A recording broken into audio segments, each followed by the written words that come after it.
Hey guys, ഞാൻ എൻ്റെ കോളേജിലോട്ട് ഇന്ന് പോവുകയാണ്. ഏകദേശം 2 വർഷങ്ങൾക്ക് ശേഷമാണ് ഞാൻ ഇന്ന് എൻ്റെ കോളേജിലോട്ട് പോകുന്നത്. ചെങ്ങന്നൂർ ക്രിസ്ത്യൻ കോളേജിലാണ് ഞാൻ പഠിച്ചതൊക്കെ. ദൂരെ എവിടെയെങ്കിലും പോയി പഠിക്കണമെന്നായിരുന്നു എൻ്റെ ആഗ്രഹം. പക്ഷേ ചെങ്ങന്നൂർ കിട്ടിയപ്പോഴത്തേനും എനിക്ക് ഇവിടെ തന്നെ വന്നാൽ മതി എന്ന് പറഞ്ഞ് നിർബന്ധം പിടിച്ച് ഇവിടെ വന്നു. വവ്വാക്കാവിയിൽ നിന്ന് ചെങ്ങന്നൂർ വരുന്നത് അധികം ബുദ്ധിമുട്ടാണോ എന്ന് ചോദിച്ചാൽ ആണ്. എന്നാലും കായംകുളത്ത് നിന്ന് ഇഷ്ടംപോലെ പിള്ളേർ എൻ്റെ കൂടെ വരാനുണ്ടായിരുന്നത് കാരണം എനിക്കതൊന്നും ഒരു ബുദ്ധിമുട്ടായിട്ട് തോന്നിയിട്ടില്ല. ഒരു മലയുടെ മണ്ടയ്ക്ക് തന്നെയാണ് ഞങ്ങളുടെ കോളേജ് എന്ന് വേണം പറയാൻ.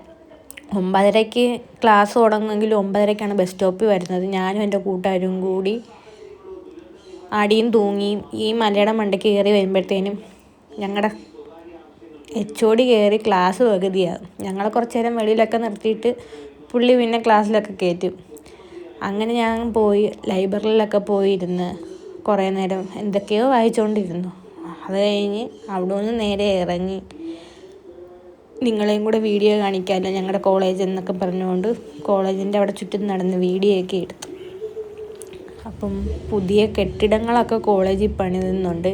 ഞങ്ങൾ പഠിച്ചിറങ്ങിയതിന് ശേഷമാണ് ഈ പുതിയ കെട്ടിടങ്ങളൊക്കെ വന്നത്. അതങ്ങനെ പണ്ടേ അല്ലെങ്കിലും അങ്ങനെയാണ്. സ്കൂളിൽ പഠിക്കുന്ന സമയത്തായാലും കോളേജിൽ പഠിക്കുന്ന സമയത്തായാലും ഞങ്ങൾ ഇറങ്ങി കഴിയുമ്പോഴത്തേനുമാണ് കോളേജിന് എന്തെങ്കിലുമൊക്കെ മാറ്റം ഉണ്ടാകുന്നത്. മാറ്റമൊന്നും ഇല്ലാത്തത് ഞങ്ങൾക്കേ ഉള്ളെന്ന് തോന്നുന്നു. 3 വർഷം പഠിച്ചുകൊണ്ടിരുന്ന സമയത്ത് എങ്ങനെയെങ്കിലും കഴിഞ്ഞാൽ മതി എന്നായിരുന്നു. കോളേജിൽ പോകാൻ ഭയങ്കര മടിയായിരുന്നു.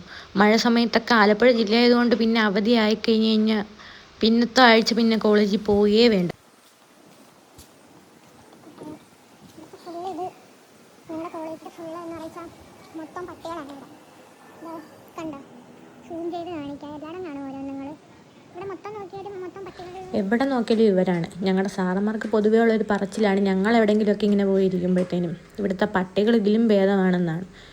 ഇവിടെ സത്യം പറഞ്ഞാൽ ഒരു കോളേജ് ലൈഫ് ഞങ്ങൾക്ക് കിട്ടിയോയെന്ന് ചോദിച്ചാൽ ഞങ്ങൾ കുറച്ച് പിള്ളേർക്കൊക്കെ വൈബുള്ളത് കൊണ്ട് അങ്ങനെ കൊള്ളാം. ബാക്കി ഇതൊരു സ്കൂൾ പോലെയാണ്. കുറേ ബുജി പിള്ളേർ വരിക, പഠിക്കുക, പോവുക അങ്ങനെ.